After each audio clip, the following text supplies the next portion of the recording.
And it's time for the squat chain micro workout here for round 4 of the push-pull squat challenge. Today's tech tip is all about helping you avoid one of the most common mistakes when it comes to lunges, squats, that not only puts more stress in your knees, but also reduces the amount of strength development in your hips.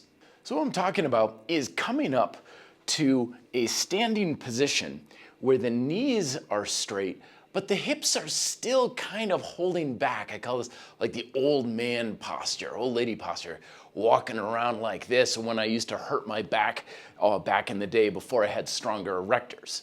And this is a pretty common issue. If you watch people squatting and lunging at the gym, you'll often see them coming up and their hips are still just trailing behind them, or they'll have particularly barbell back squats are a common issue where people will squat and they'll still be kind of hinged at the hips a little bit and not getting that full hip extension to maximize the tension in their glutes.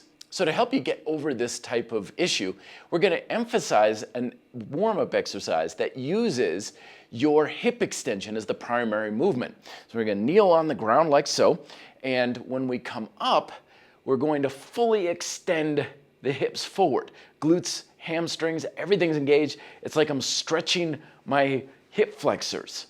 Sometimes you'll find individuals, they'll wrap a band around their waist and attach it to something behind them like a weight machine, so they have some resistance that they're pushing their hips against. But you don't need a lot of resistance. All you need is this habitual motion of hinging at the hip, feeling like I'm stretching up my hips, and then driving upwards at the top, squeezing the glutes tightly, getting about 15 repetitions or so to get that idea. And then for the micro workout, we're going to be using the classic box squat because this is a great way to emphasize using your hips to get out of the bottom of the squatted position. So we start on the bench or a plyo box if you like, and you're going to have your hands in front of you and just drive the hips up aggressively and forward. Touch the bench and then drive. We don't want to necessarily sit back and relax into it. Just kind of touch and drive with the hips with a very aggressive hip extension. Naturally, we can progress into pistol squat variations, still using the hip in an aggressive drive. Or you can go with a front-loaded version with a set of dumbbells where you're driving up with your hips, keeping your core tight, and getting the same motion with external load. And of course, you can even load the pistol squat version, holding onto a single dumbbell or a pair of lighter dumbbells from the previous example. Get about 6 to 8 repetitions and perform as many strong sets as you can until you feel like your ability to get that drive is starting to diminish.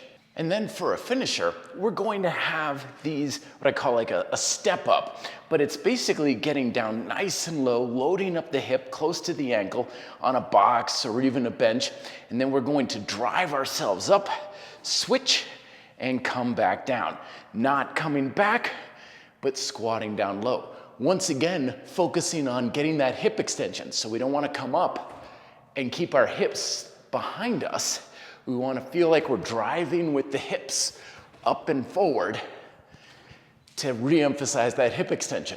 You can perform 20 or 30 repetitions of that explosive movement, but I personally always like to go for time for something like that. So set a timer for either 60 or 90 seconds for 1 or 2 sets. So here are the first 2 exercises for round 4. We've got our chest and triceps and back and biceps. And tomorrow we're gonna, of course, have our core workout, which is more of the active recovery stuff to get you ready for round 5. Thank you very much for watching. Be fit and live free.